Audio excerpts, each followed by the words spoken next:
Hi friends, hello everyone, welcome to my YouTube channel. આપણે પકોડા ઘરે બનાવવા હોય તો ચાલો આપણે તેની રેસીપી સ્ટાર્ટ કરીએ. સૌથી પહેલાં તો એક મોટા લોયામાં તેલ ગરમ મૂકીશું. તેલ ગરમ થઈ જાય ત્યારબાદ તેમાં જીરું એડ કરીશું. એકદમ સરસ જીરું આવી જાય ત્યારબાદ લીમડાના પાન એડ કરીશું. એકદમ સરસ થઈ ગયું છે તૈયાર. ત્યારબાદ મરચાંની કટકી કરી અને આપણામાં એડ કરી દઈશું. ત્યારબાદ ડુંગળી એડ કરીશું.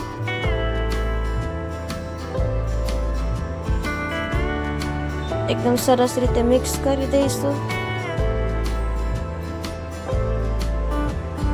ત્યારબાદ વટાણા એડ કરી દઈશું એકદમ ગ્રીન. તમે જોઈ શકો છો આમાં એકદમ સરસ પડી ગયા છે. વટાણા ચડી ન જાય ત્યાં સુધી આપણે આમ હલાવ્યા રાખવાનું છે.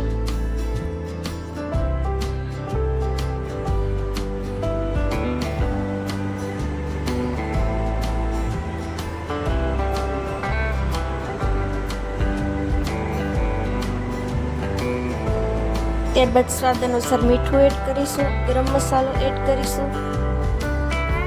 ત્યારબાદ બટેટાનો માવો આપણે પહેલાથી તૈયાર રાખ્યો છે તેમાં લીંબુનો રસ એડ કરી દઈશું.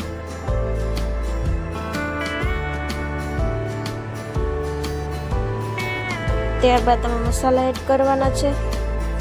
તેમાં હળદર પાવડર એડ કરીશું. ચટણી પાવડર એડ કરીશું.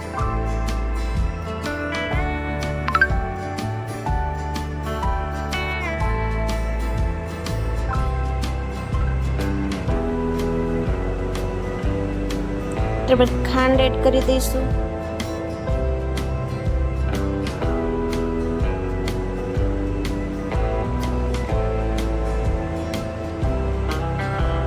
એકદમ સરસ રીતે મિક્સ કરી દઈશું. હવે બટાટાનો માવો આપણામાં એડ કરવાનો છે.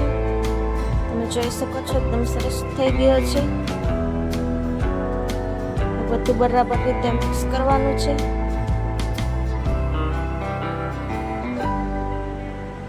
એકદમ સરસ મિક્સ થઈ ગયું છે. તમે જોઈ શકો છો.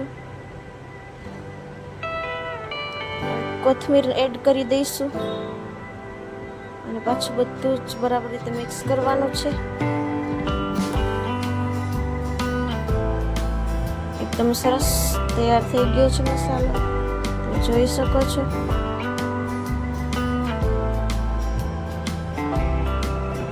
ત્યારબાદ આપણે સેન્ડવિચની જે બ્રેડ હોય તે બ્રેડ લેવાની છે અને તેમાં મસાલો આપણે ભરી દેવાનો છે.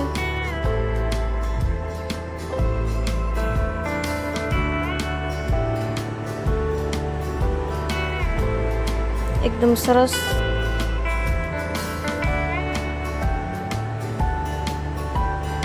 બીજી બ્રેડ આપણે આવી રીતના પર રાખી દઈશું.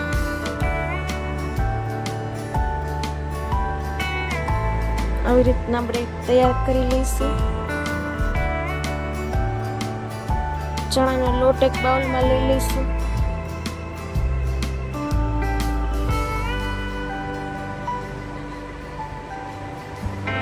ત્યારબાદ તેમાં મીઠું એડ કરીશું. હળદર એડ કરીશું. ત્યારબાદ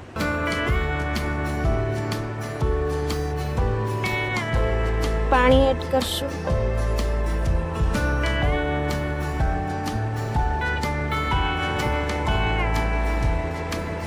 ત્યારબાદ બધું બરાબર રીતે મિક્સ કરી દઈશું.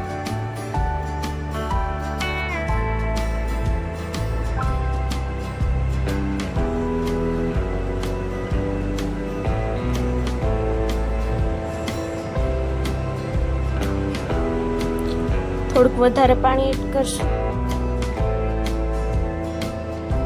એકદમ સરસ બેટર તૈયાર થઈ ગયું છે.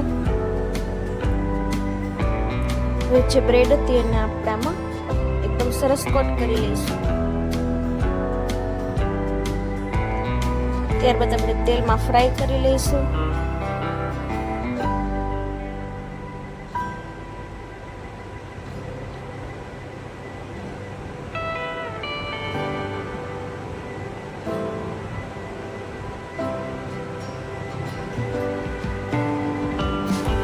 એકદમ સરસ ફ્રાય થઈ ગઈ છે. તમે જોઈ શકો છો.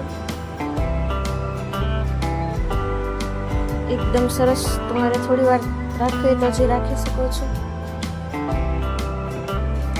એકદમ સરસ પકોડા તૈયાર થઈ ગયા છે. ખાવામાં ખૂબ જ સરસ લાગે છે. એકદમ ટેસ્ટ સરસ આવે છે તેનો.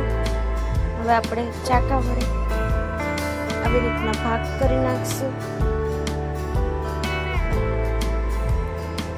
એકદમ સરસ પકોડા ખાવા માટે તૈયાર થઈ ગયા છે. એક વખત ઘરે જરૂર ટ્રાય કરજો.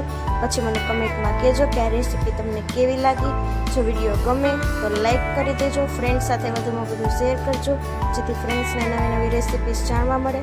તમને નવા નવા વિડીયોઝ જોવા ગમતા હોય તો મારી ચેનલ કુકિંગ પ્લેન ચેનલને સબસ્ક્રાઈબ કરી નાખજો. Thank you. આવી રીતના તમે પ્લેટમાં સર્વ કરી શકો છો. એકદમ સરસ પકોડા તૈયાર છે. ચા સાથે તમે ખાઈ શકો છો.